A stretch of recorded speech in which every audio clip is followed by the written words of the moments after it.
JKD YouTube channel நேயர்களுக்கு அன்பு வணக்கம். நான் உங்கள் டாக்டர் கார்குழலி. மீண்டும் ஒரு நல்ல தகவலை உங்களை சந்திப்பதில் மிக்க மகிழ்ச்சி அடைகிறேன். வாங்க வீடியோக்குள்ள போனோம். இன்னைக்கு நாம எடுத்துக்கிட்ட டாபிக் ஆரோக்கியமாக வாழ்வது எவ்வாறு. நம்ம ரொம்ப ஆரோக்கியமா இருக்கணும்னா அதுக்கு என்னென்ன பண்ணணும். முதல்ல உணவு முறை மட்டும் நான் இதுல பேசுறேன். அதாவது உணவு பழக்க வழக்கத்துல நீங்க ஃபேட்டி ஆசிட்ல ரெண்டு விதம் இருக்குங்க. Saturated fat, unsaturated fatty acid. அதுல நமக்கு சேச்சுரேட்டட் ஃபேட்டி ஆசிட் ரொம்ப தேவை கிடையாது. சரியா? அடுத்து என்னன்னா உணவுல சால்ட் ரெஸ்ட்ரிக்டட். உணவுல உப்பு கொஞ்சம் குறைவாகவே சேர்க்கணுங்க. எண்ணெயும் குறைக்கணும், உப்பையும் குறைக்கணும். இந்த ரெண்டையுமே குறைய சாப்பிட்டாலே ஓரளவு அது மாதிரி காரமும் குறைக்கணும். காரத்திலேயே மிளகா காரம் இஸ் பெட்டர் தட் அந்த ஸ்பைசின்னு சொல்லுவோம் இல்லையா, பட்டை சோம்பு காரம். அந்த காரத்தை நீங்க சேர்க்க சேர்க்க சேர்க்க உங்களுக்கு நாக்குக்கு டேஸ்ட் ரொம்ப நல்லா இருக்குங்க. ஆனா வயிற்றுக்கு அது ரொம்ப ஹார்ம் பண்ணும். ஸோ எப்பவுமே மிளகா வத்தல் காரம் சேர்த்துக்கிறது ரொம்ப நல்லது. அந்த ஸ்பைசியை முடிந்த அளவு முடிந்த வரை அவாய்ட் பண்ணுங்க. ரொம்ப தேவைன்னா மட்டுமே அதை உபயோகப்படுத்துங்க.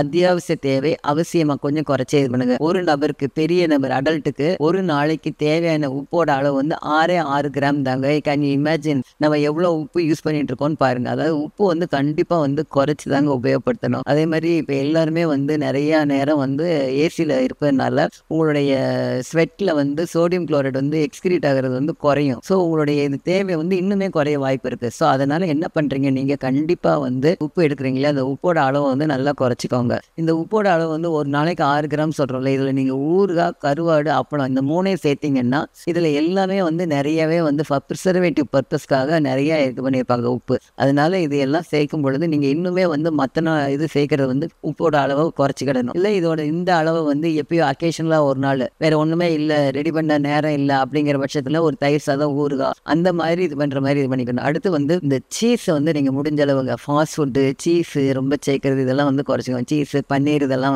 முடிந்த அளவு இதெல்லாம் அக்கேஷனல் தாங்க இது பண்ணணும். டெய்லி யூஸ்க்கு ரொம்ப கொண்டு வராதீங்க. நமக்கு ஈஸியா வேலை முடியுதுங்கிறதுக்காக நீங்க பண்ணி கொடுத்தீங்கன்னா குழந்தையோட ஒபிசிட்டிக்கு நீங்களே காரணமாயிருங்க. அதனால நீங்க அந்த இதெல்லாம் இது பண்ணுங்க. சிறுதானியங்க, சிறுதானியம் உள்ள வரணும். சத்து மாவு மாதிரி நீங்களே வீட்டுல ஃபார்ம் பண்ணிட்டீங்கன்னா அந்த சத்து மாவை கூழ் மாதிரி காய்ச்சலாம், கஞ்சி மாதிரி காய்ச்சலாம். இல்லைன்னா அந்த சத்து மாவு கருப்பட்டி பால் இது பண்ணி உருண்டை மாதிரி செஞ்சு அது நல்லா அவங்களுக்கு ஒரு ஈவினிங் டிஃபன் மாதிரி கொடுக்கறதுக்கு ரொம்ப நல்லது. ஸோ அந்த மாதிரி நீங்க ரெடி பண்ணுங்க. அதுதான் ரொம்ப ரொம்ப நல்லது. சிறுதானியம் பூரா உள்ள வரணும். பயறு வகைகள் வேக வச்சு கொடுங்க. பயறு வகைகள் முளை கட்டி கொடுங்க. எல்லா பயிருங்க. மெயினா இந்த மூணுங்க, பாசிப்பயிறு, உளுந்தம்பயிறு, சுண்டல் பயிறு. சுண்டல்லே இந்த பிரவுன் கலர் சுண்டல் இருக்கியா, இந்த மூணுமே எப்பவுமே ஆல்டர்னேட்டா இது பண்ணாலும் சரி, இல்லைன்னா நீங்க ஒரு நாள் விட்டு ஒரு நாள் அந்த மாதிரி இந்த மூணுமே கண்டிப்பா உணவுல அவங்க சேர்க்க சேர்க்க ரொம்ப நல்லது. அப்புறம் ட்ரைட் ஃப்ரூட்ஸ் எடுத்துக்கிட்டீங்கன்னா பாதாம் ஊற வச்சு சாப்பிடலாம், இல்ல அப்படியே சாப்பிடலாம். அப்புறம் உலர் திராட்சை இருக்குல்ல, அது ரொம்ப நல்லது. டேட்ஸ் இருக்கு இல்லையா, பேரிச்சம்பழம், அதுவும் உணவுல. இது எல்லாம் தினசரி இல்லைனாலும் அப்பப்போ சிறு குழந்தைங்களுக்கு தினசரி கொடுக்கறது நல்லதுங்க. 3 பேரிச்சம்பழம், பாதாம், அப்புறம் கொஞ்சம் உலர் திராட்சை. இது எல்லாம் நீங்க அப்படியே கொடுத்தாலும் சரி, இல்ல வேக வச்சு கொடுத்தாலும் சரி, இல்லைன்னா ஊற வச்சு ஏதாவது ஒரு ஃபார்ம்ல கொடுங்க. கண்டிப்பா ஜூஸ் மாதிரி பால்ல போட்டு ஜூஸ் மாதிரி பண்ணி அடிச்சு கொடுக்கலாம், அதுவும் பண்ணலாம். ஸோ அந்த மாதிரி இது பண்ணலாம். ஒரு வெஜிடபிள் சூப், என்ன வெஜிடபிள் நீங்க வாங்குறீங்களோ வாங்குறதுல நீங்க வேக வைப்பீங்களா, வேக வச்சு கண்டிப்பா வடிப்பீங்க. ஏன்னா கரெக்டான தண்ணி இது பண்ண முடியாது. ஸோ அதை வடிக்கிற தண்ணியில கொஞ்சம் சீரகத்தோட உப்பு மட்டும் போட்டு, இல்ல நீங்க உப்பு கூட போடாம கூட அப்படியே கொடுத்துடலாம். அந்த மாதிரி குழந்தைங்களுக்கு கண்டிப்பா ஒரு வெஜிடபிள் சூப் கண்டிப்பா கொடுங்க. ஒரு ஃப்ரெஷ் ஃப்ரூட் ஜூஸ் கொடுங்க. அதுக்கப்புறம் கூழோ கஞ்சி, இல்லைன்னா சத்து மாவு உருண்டை இருக்கு இல்லையா, அந்த மாதிரி அந்த மாவு லட்டு மாதிரி உருண்டை மாதிரி செஞ்சு கொடுங்க. இது கூட அவங்க நல்லா விளையாடுறதுக்கு இது பண்ணி கொடுங்க. சரியா? அடுத்து இண்டோர் கேம்ஸ் நிறைய இருக்குங்க. நீங்க வெளியே ஓடி ஆடி விளையாடுறத விட இண்டோர் கேம்ஸ் நல்லா இருக்கு. இது இன்டெலெக்சுவலா செஸ், கேரம் அந்த மாதிரிலாம் இது பண்ணி இன்டெலெக்சுவலா கொஞ்சம் கூட்டுற மாதிரி இருக்கும். ஸோ அந்த மாதிரி இண்டோர் கேம்ஸ் நீங்க இது பண்ணுங்க, அதை என்கரேஜ் பண்ணுங்க. அப்புறம் இந்த ஹைட் அண்ட் சீக் விளையாடலாம். இல்லைன்னா க்ளூ மட்டும் கொடுக்கணுங்க. ஒரு பொருளை மறைச்சு வச்சிடணும், அந்த பொருளை கண்டுபிடிக்கிறதுக்கு நீங்க குழு கொடுக்கணும். இது இண்டோர் கேம்ல ரொம்ப ரொம்ப ஹைலி இன்டெலெக்சுவல் கேம் மாதிரிங்க. ஒரு பொருளை நீங்க ஒரு இடத்துல மறைச்சு வச்சுட்டு ஒரு இடத்துல ஸ்டார்ட் பண்ணணும். இந்த இடத்துல போன உடனே ஒரு குழு கொடுக்கணும். இப்போ ஒரு பிளான்ட் கடையில் இது பண்ணீங்கன்னா கிரீன் பிளான்ட் அப்படின்னு சொன்னீங்களா, அந்த பிளான்ட் கடையில் ஒரு ஹிண்ட் இருக்கும்.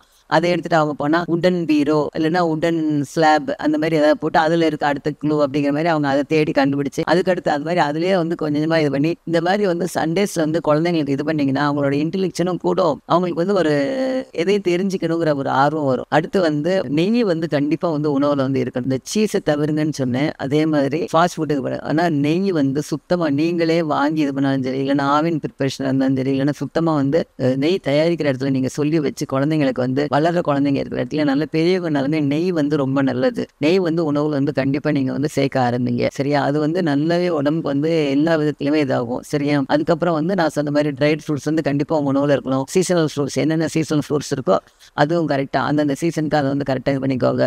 டயபெட்டிக் பேஷண்ட்டோ விட்டிலிகோ பேஷண்ட் தவிர மற்ற எல்லாருமே ஃப்ரூட்ஸ் வந்து ரொம்ப ரெகுலராக எடுத்துக்கலாங்க.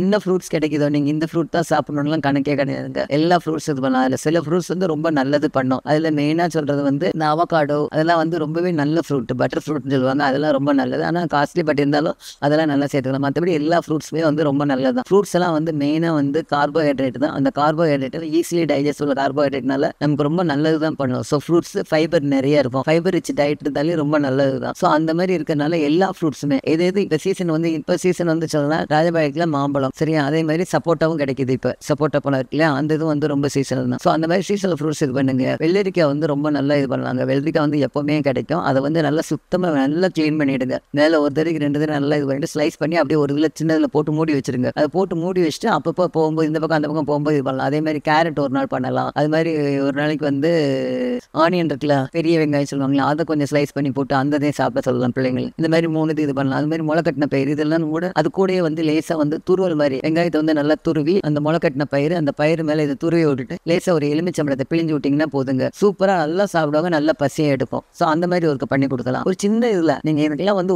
ஒரு ஃப்ராக்ஷன் ஆஃப் மினிட் போதும். முந்தின நாள் ஓவர் நைட் ஊற வைக்கிறீங்க.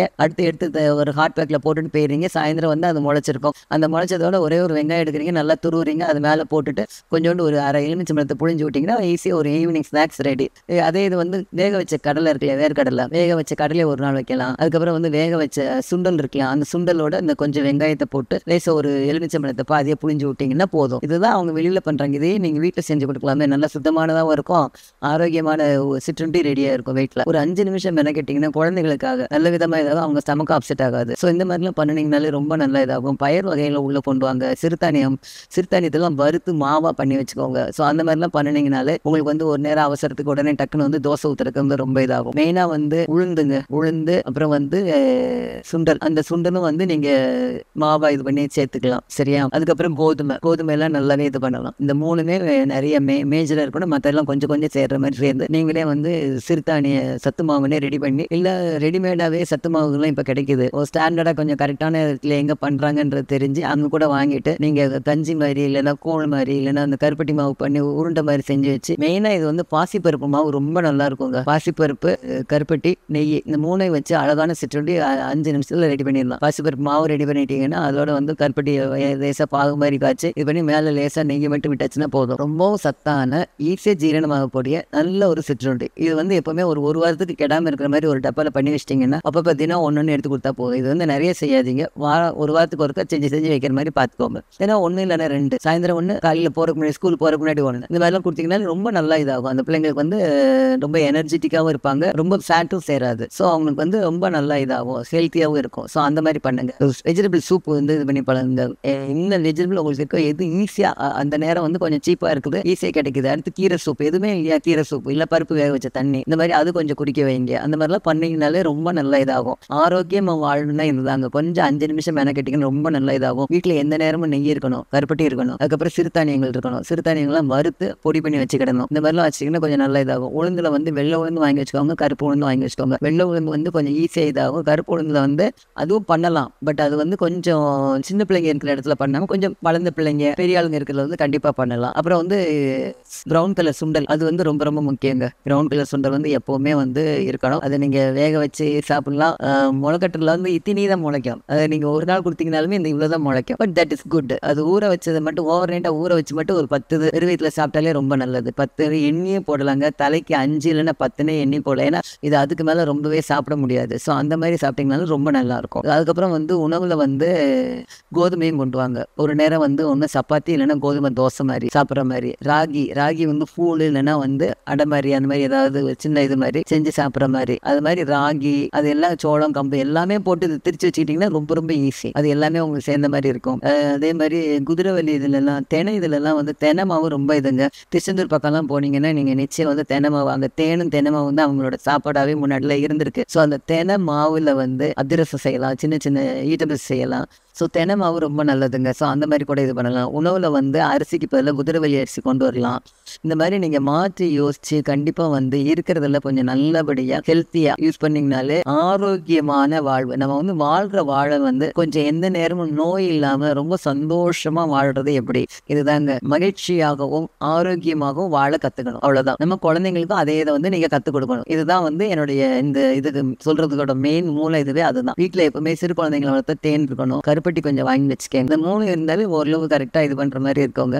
எண்ணெய்களை வந்து குறைச்சிக்கோங்க, வாங்குங்க. எண்ணெய் இல்லாமலாம் நம்ம எந்த இதுவும் பண்ண முடியாது. எண்ணெய் வாங்குங்க, குறைவாக வாங்குங்க, குறைவாக பயன்படுத்துங்க, அவ்வளோதான். சுத்தமான வெண்ணெய் வாங்கினீங்கன்னா வெண்ணெய் வாங்கி நீங்களா நெய்யாக கூட உருக்கிடலாம். அந்த மாதிரி நீங்கள் பண்ணணும்னு பண்ணிக்கிடலாம், சரியா? இந்த மாதிரி பண்ணிட்டு இது பண்ணிங்கனால நிச்சயம் ஆரோக்கியமான வாழ்வு வாழலாம். நீண்ட ஆயுளோடு மகிழ்ச்சியாக அந்த சந்தோஷம், அதுதாங்க ரொம்ப முக்கியம். சந்தோஷத்தோட வாழலாம்னு சொல்லிட்டு இந்த தகவல் உங்களுக்கு மிகவும் பயனுள்ளதாக இருக்குன்னு நினைக்கிறேன். இந்த தகவல் பயனுள்ளதாக இருந்தால் லைக் பண்ணுங்க, ஷேர் பண்ணுங்க. மீண்டும் ஒரு நல்ல தகவல் சந்திக்க வரேன். நன்றி கூறி விடைபெறுகிறேன். நன்றி, வணக்கம்.